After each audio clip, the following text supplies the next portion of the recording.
Wow, this connection's taking a really long time. Hey, how's class coming, honey? Ugh, I'm waiting for Master Ritz and Miss Andrea to get to me. Really? Yeah, they're helping someone else. Why can't they help me first? But they do help you, don't they? But I want them to help me now.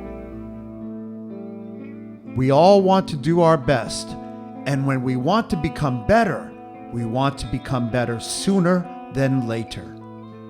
But often we are waiting for people who help us to see us, and we want them to. This can be very frustrating for us. Charlize, can you help me with this word?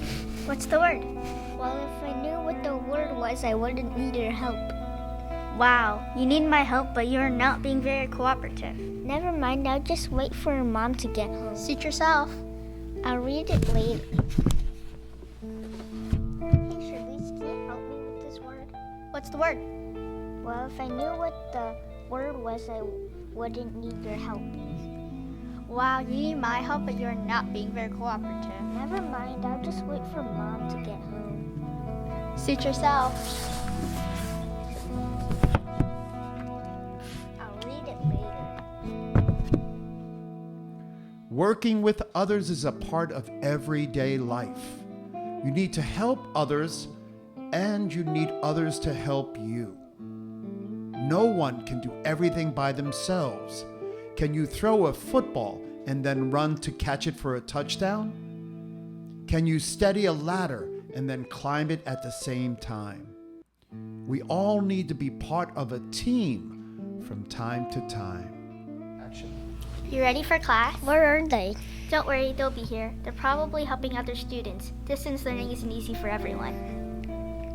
Yeah, I know. My teacher gave us a new book and there are so many words. I don't know. Hey, after class I could help you. I probably read the same book when I was your age. Wow, thanks. We all need help sometimes. And you're on my team too. Your team? Silly, we're on the family team. We need to work together. When you recognize the need for others, it is an awakening and an empowering moment. You realize that you could be helpful to someone else, and they can be helpful to you too. Helping others feels good because you know that they will become better and you played a part in that. Be part of the team. Sometimes you will be the leader or the teacher, and sometimes you will be the player or the student. Teams only work when everyone plays a role and tries their best to fill that role. Amazing awaits you and your team, and amazing results await you all. When I'm with my brother, I don't wear a mask. But if I'm not with my brother, I wear a mask. Go. Remember everybody, wear your wear your masks.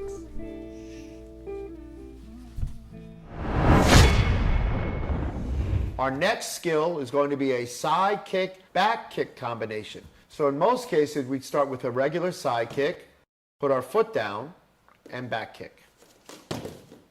So that's how we teach it in the beginning classes. But as your son or daughter moves into our form number 4, they should be able to do a side kick, put it on the shield, and then jump and back kick.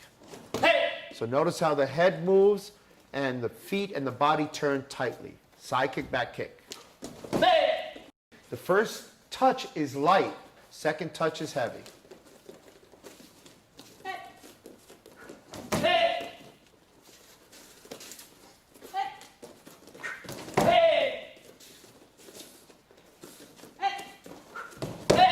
So this is a great way to mimic what happens during a fight.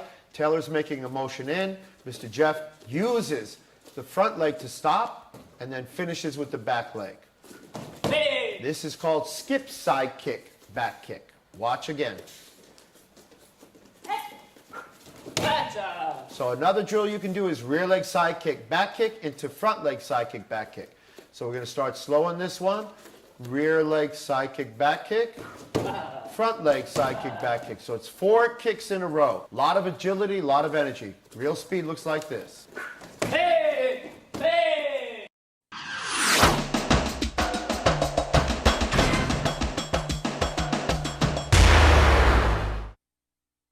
Welcome to our performance part of our program.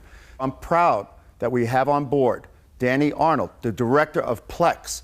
He's a top-notch person who has developed a training program for our sport. He works with the likes of Steven Lopez, the Lopez family, and our most successful athletes and coaches in our sport. In addition to that, he works with top basketball, football, and track athletes in his home of Houston, Texas. Welcome to the Torch Performance Program. I am Danny Arnold, Director of Operations at Plex. At Plex, we work with the elite athletes in the country, including one in your field, Steve Lopez, with Coach Gene Lopez and his family. The program that I'm going to demonstrate today is the one I designed specifically for your sport. This program will work on your core, your power, your agility, and your stamina for your sport.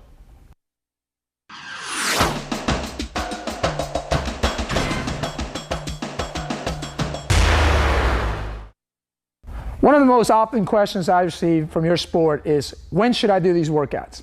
Actually, these workouts can be done before or after, and even in between your sessions. These exercises look basic, but they truly are not. They're very difficult to do. So if you have a person that is doing some of these things for the first time, I would definitely keep a good pace. Make sure you keep a good eye on that person to make sure that they're doing it properly. You don't have to use the tools that I use. You can use other cones, you can use other props, or even markers if you like. Also, you don't have to use a medicine ball. You can use a 5-pound or a 10-pound or even a 2-pound dumbbell or plate. We're going to color code all the exercise from the most difficult to the easiest drills. That would allow you, so once you finish your evaluation on your athlete, to better prescribe or better develop a workout for your athletes. Again, this will minimize injuries, and this will give you the best advantage to creating an athlete in much faster and rapid pace. One of the things that you're going to find in our written workouts is that all of our repetitions on all of our exercises are pretty high. Now, there's a reason for that. Obviously, we're working on the basic fundamentals to developing your best program ever. Now, we need to incorporate a lot of balance and a lot of flexibility. You won't be able to do that with low repetitions, because with low repetitions, you can cheat and finish the set without really emphasizing that balance factor and the conditioning factor. Now, obviously, you have a judgment call to make. There's going to be certain times when you're allowed to tell that athlete to either do 2 sets, 3 sets, or 4 sets. But I will tell you that past 4 sets, you need to find another exercise or develop something with a little bit more resistance. So remember, when choosing your exercises, use a variety of exercises, because this will also bring something else to the table, the forbidden word, fun. You add that into your program, it'll make it challenging, it'll make your athletes looking forward to doing these exercises.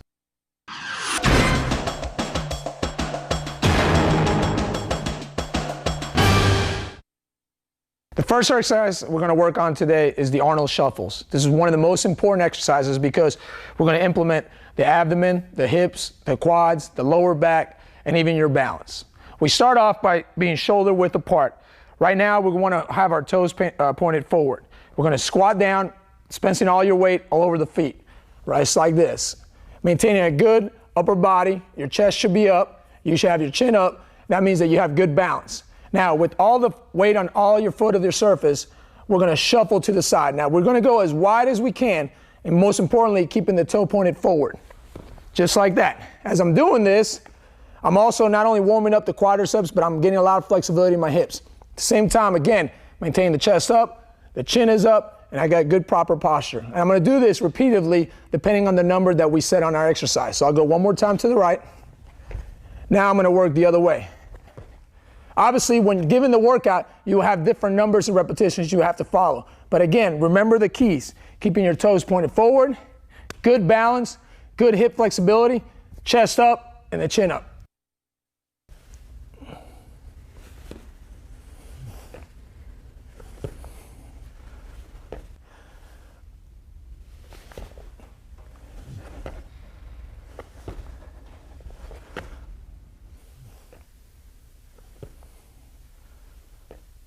And that concludes our first drill, but make sure you remember the cues.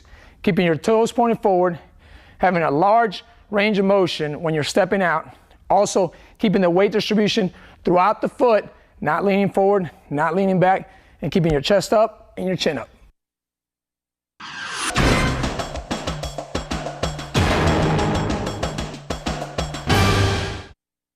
The second exercise we have today is the single leg squat. Like the Arnold Shuffles, it's going to work on our quad strength, it's going to work on our flexibility, but more importantly, it's going to work on our balance. It looks like an easy exercise, but believe me, it's not. One precaution with this, if someone has a knee injury, you might want to skip this exercise because you do have to have ample strength to do this exercise. What we'll do is we're going to start off with a mark. It doesn't necessarily have to be a 1 foot or 18-inch cone. It could be anything that is upright to give you a goal to reach. We're going to put all our weight on 1 foot, and again, we're going to distribute the weight throughout the foot, not forward, not backwards. And I'm going to raise this other leg. Preferably just cock it back rather than put it in front because it will off balance you. Cocking it back will help you out also on the balance. So you're going to squat down real slow until you reach your goal of the cone. Now notice, I still have my chest up, and my chin is up, and then I come back up slowly. I'm not leaning over. I'm not just trying to reach out and not doing any work with my legs. The goal of this exercise is to get the hip flexibility, the quad strength, and the balance all isolated to just one leg. Now we're going to repeat this according to the program that we give you. So it's not just going to be 1 rep. I'll do a couple more to demonstrate. Go down slow, touch, come up. Go down slow, touch, come up. And then we alternate and use the other leg.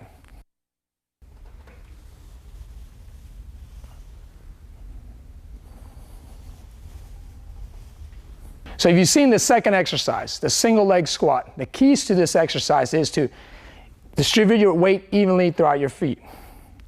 Just like I demonstrated earlier, I'll demonstrate again. And please notice that I'm keeping the chest up, the chin up, and I'm distributing the weight throughout my foot.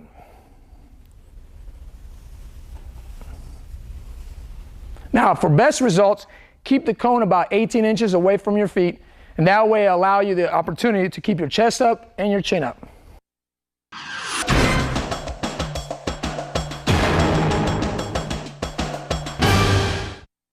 Our third exercise brings a little explosion to our training. They're called vertical jumps, but we're going to do them from a wide stance. It looks pretty simple, but you must follow a couple of keys. What we're going to do is we're going to go a little wider than shoulder width. That will help put more groin and more hip flexibility into this exercise. What we're going to do is we're going to squat down till we get to about 90 degrees, but we're going to pause. From this pause position, then we're going to explode up. When we explode, we're going to maintain our width pretty wide, so when we land, we maintain the same width. I'll demonstrate one right now. The reason we're doing this is because we want to create more flexibility and strength inside the leg rather than just on the quadricep.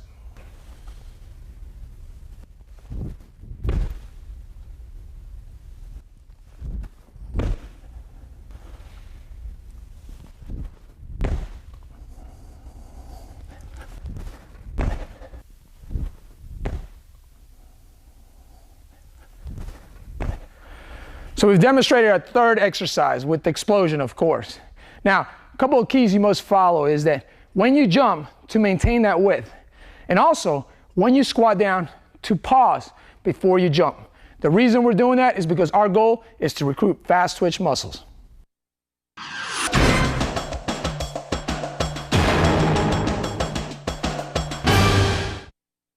Our fourth exercise are called hip switches. This is great because now we've worked on explosion. Now we're adding explosion and speed together. Similar to our other exercises, we're going to concentrate on quadriceps, hip flexibility, ankle flexibility, and balance, but now we're going to incorporate the speed.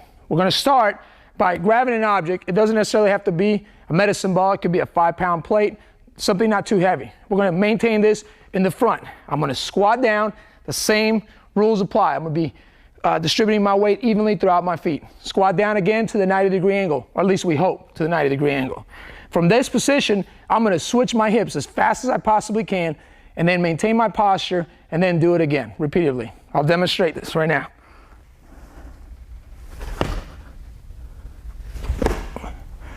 Now notice, I kept my same width, I kept good weight distribution on my feet, I kept my chest upright, my chin upright, and I maintained my object, Swiss ball or a 10-pound or a 5-pound plate in front of my body. What that does helps me gain flexibility in my hips.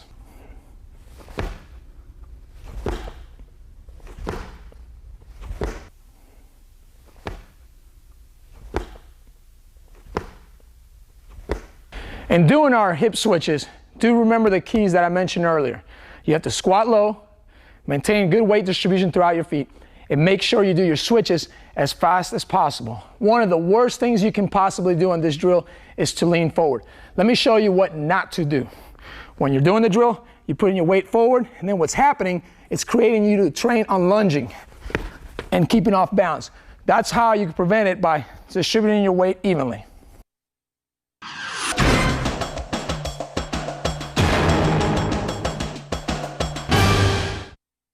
Our fifth exercise is the low tapiocas. This is a great drill because we incorporate power, quick feet, speed, and now we're gonna get some flexibility worked out.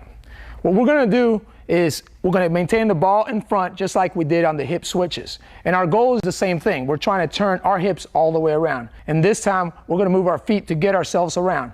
Although we're moving our feet fast, we don't wanna turn our hips fast.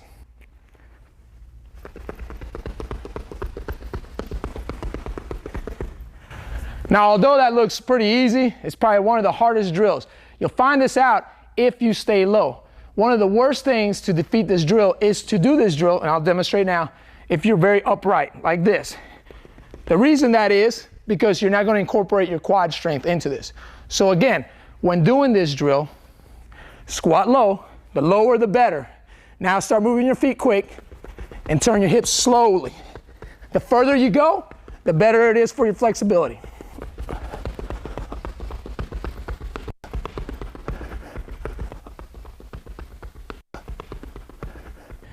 Okay, that was our fifth exercise, the low tapiocas. Remember on this drill, you must stay low. And again, you must move your feet quick, but don't turn your hips fast.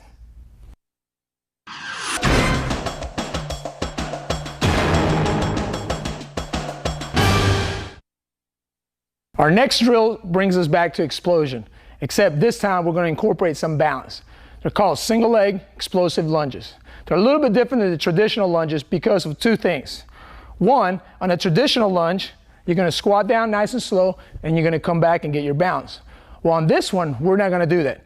This one, we're not only going to squat down, but we're going to come right back up fast, and then we're going to try to maintain our balance with as little support as you need from that back leg to go right back again.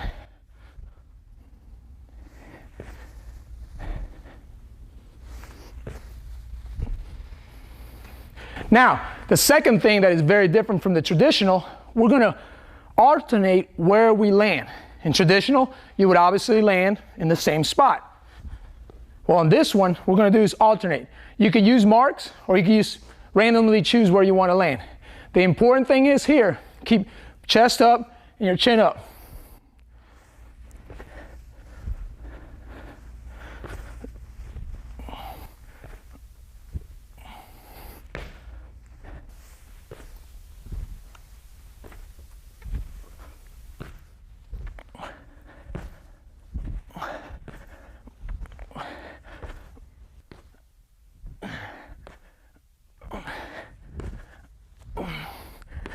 Remember the keys. Don't rush the drill. Keep your chest upright, your chin, and alternate constantly. Don't create a pattern so then your body memorizes it and it becomes more efficient when doing the drill. The other thing is, if you have someone with a knee injury or knee problems, I would definitely not do this drill until they do the other drills and they do a good job on those.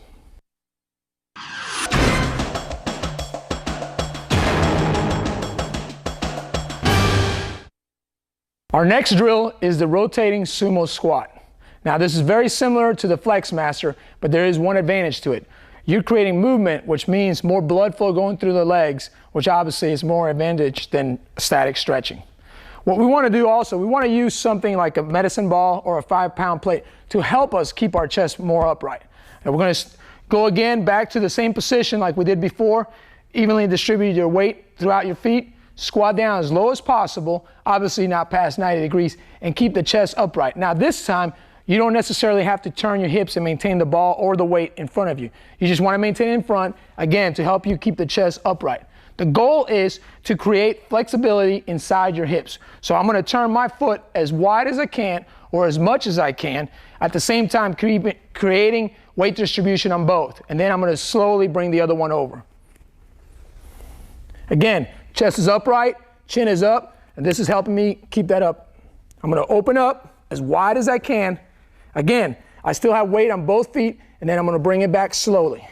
Now from this position, our goal is to stay low. This builds a tremendous amount of conditioning on the quad strength. At the same time, we're working flexibility. We're gonna open up again.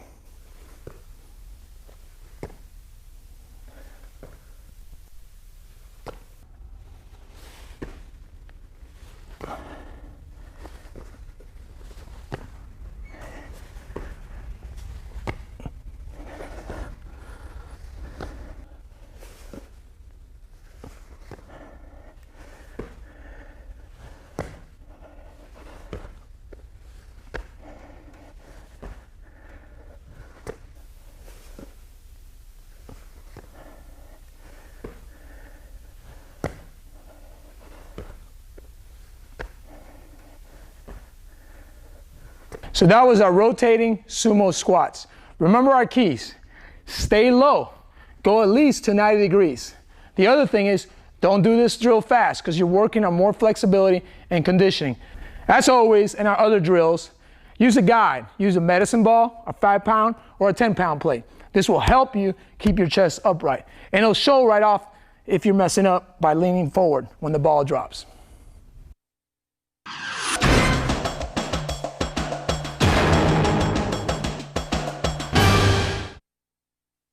Our next drill is our upper body rotations.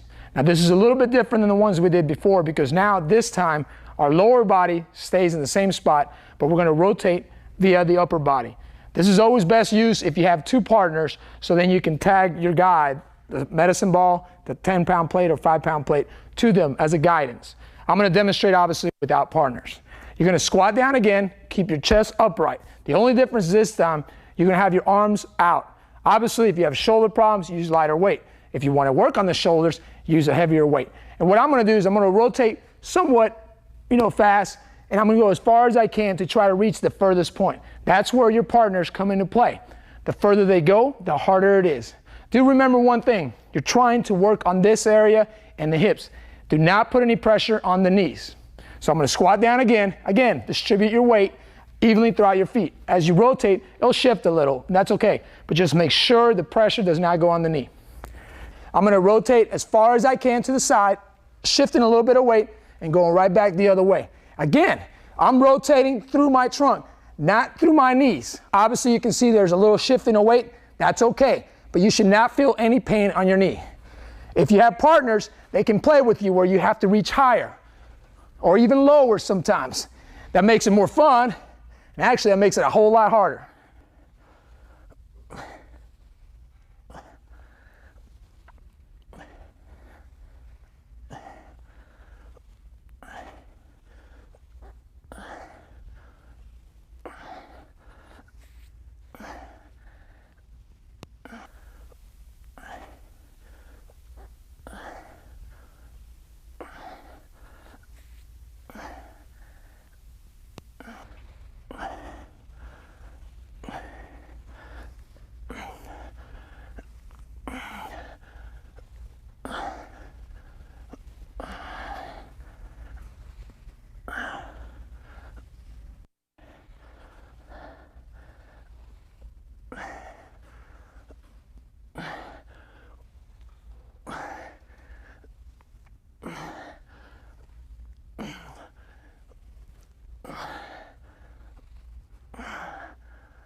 So remember in this drill, again, stay low, work on your balance, keep that chest upright, the chin up, and again, if you want to make it enjoyable, use your partners as targets. That'll make it more fun and more challenging.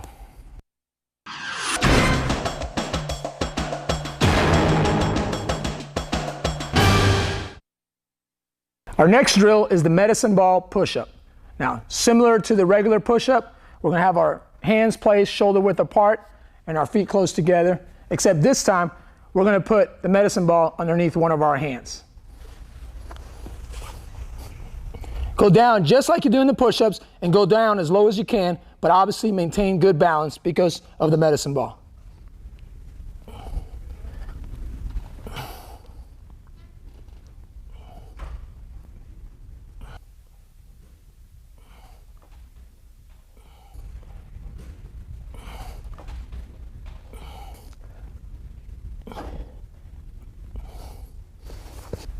So that was our medicine ball push-up. Remember a few keys. Make sure that the ball is very well balanced underneath your hand to prevent any type of injury. And also make sure you keep your feet together in the back and have your hands a little bit wider and shoulder width apart.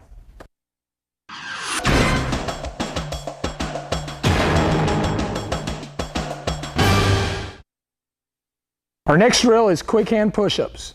Now on this one, if you have a person that cannot do 25 push-ups consecutively without stopping, I wouldn't try this. Now, just like we do quick feet, we have to work our upper body that way too. So again, we're gonna get in a push-up position. The only difference is instead of being parallel, we're gonna offset the hands. And then what we're gonna do is we're gonna exchange the hands. The first set, we'll do it kind of slow so you learn the pattern a little bit.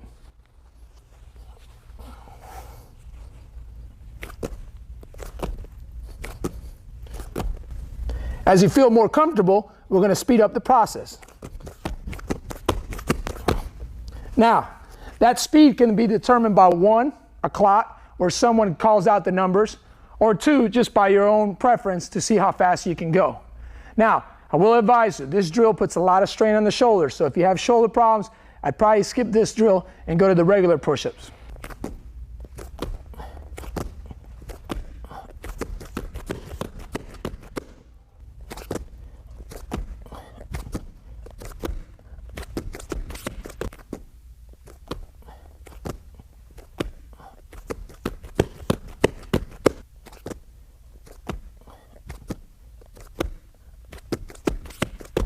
So that was our hand switching push-up. Remember, if you have wrist problems or shoulder problems, skip this one and go to the regular push-ups. And always concentrate on distributing your weight evenly while you're switching your hands.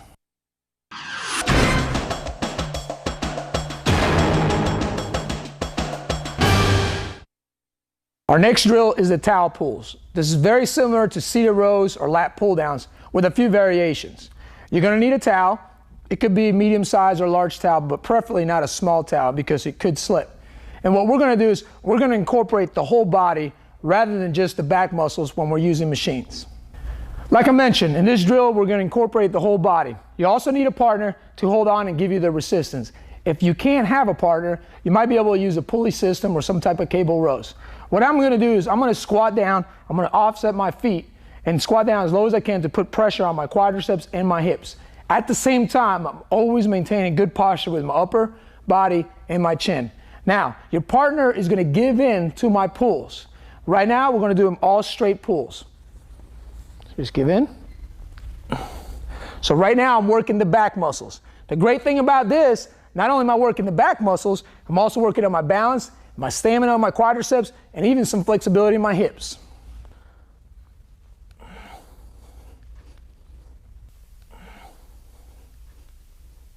A great variation to this drill is to have your partner move around. Create this drill to be inconsistent rather than in a pattern. So this time, I'm going to start off in the usual, getting squat down low, getting in good posture, position. But now this time, he's going to shuffle around and make it harder on me. So sometimes I'm pulling low, sometimes I'm pulling high, sometimes I'm pulling in the middle. And what that does, it works more body part.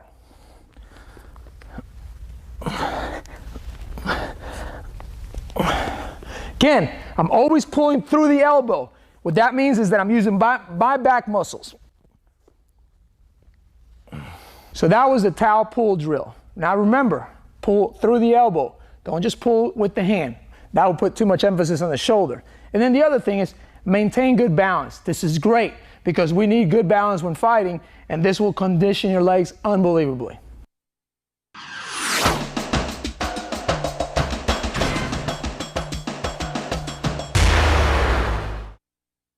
Now we're going to start our ab program. The first exercise we're doing is crunches. The only variation is we're going to use the medicine ball to add a little resistance to our program. I'm going to lay down just like if I was doing crunches. I'm going to raise the legs, 90-degree angle, have my lower back flat to the ground, and now I'm going to raise the medicine ball straight above me, not towards my feet, not towards the sides. I'm going straight above me as high as I can possibly go. When I get up there, I want to pause for half a second and then sink back down. And we're going to repeat that with the numbers that we were given in the workout.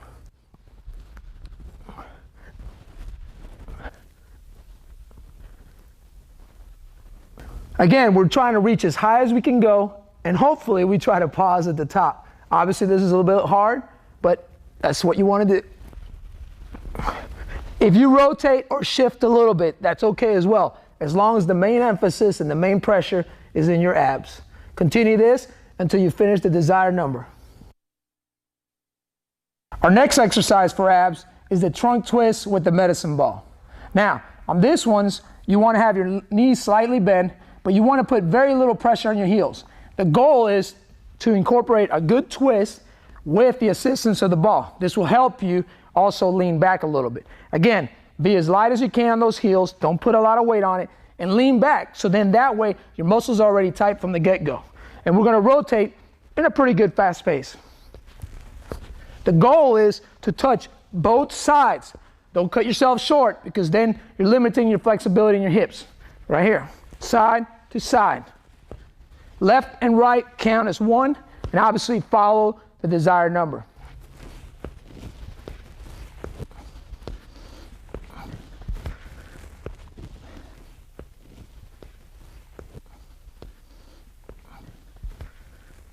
When doing the trunk twist, there's a couple keys. Make sure you look at the ball. The reason is, if you don't, you're going to maintain your hips without twisting, and defeats the purpose of the drill.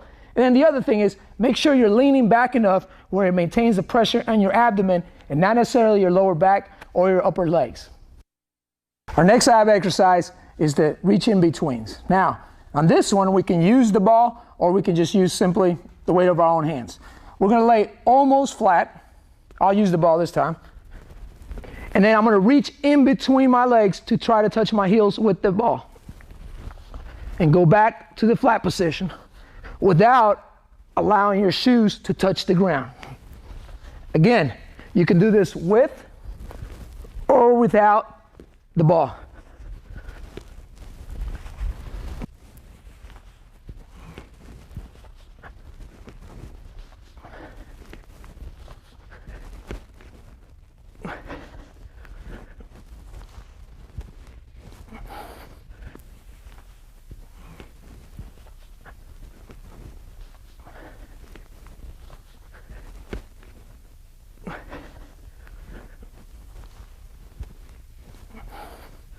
So that was the reach in betweens. Now there's a couple keys to that.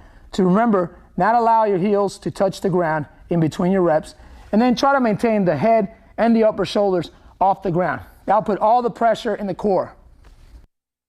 Our final ab exercise is the elbow crunches. Now, a couple keys to this. Again, put very little weight on your heels, but this time you're going to raise your upper body and your upper back off the ground using your elbows only. Put your elbows flat to the ground, and then again, raise the upper back off the ground using your elbows. Go to the top, pause, 1001, and then go down. You will immediately feel your abs, because when you're raising your lower back off the ground, it tightens the muscles. Again, maintain very little weight on those heels. Now, a couple variations to this exercise. You can do it with the legs raised. Just make sure you don't turn this into a swinging contest.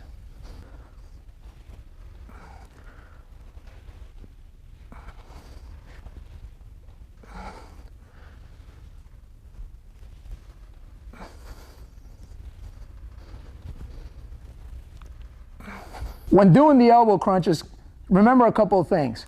Put all the weight on your elbows and elevate your upper back and a little bit of your lower back off the ground. First, you're going to feel a little bit of pressure in your neck. That's just for until your body gets used to that. Now for a sneak preview of what's to come in our future programs.